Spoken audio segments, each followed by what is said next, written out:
Hello everyone, so nandito tayo ngayon sa tinatawag na Yin Yang Hand Techniques Kung Fu Wushu.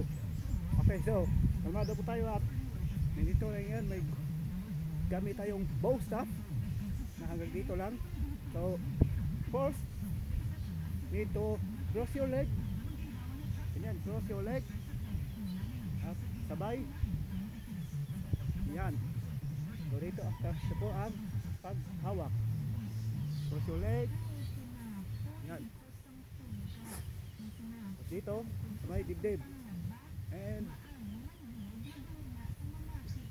repeat ikot to overhead. So yan, block mo yan tawag dyan. Ganyan. Block. And dapat mag-shaking. So ang kurba dapat mag-shaking ang dulo. Then slide your left foot and cross your leg again. Left foot too. And ganyan po. Then up. Ganyan po ang pag-up. Yan. Up. Yan. Up and block again. Block. Turn. Okay. So yan, Yin Yang Hand Techniques. So again, cross your leg. Ganyan. So pag may tupusok sa'yo, ganyan.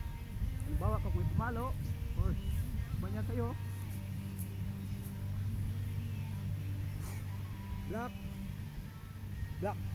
Block po to, block. And follow and cross your leg and up. Ito po ang pag-up. Okay, up and block. Then turn and okay. So again, cross your leg and ganan dito sa dibdib. Block leg. Then and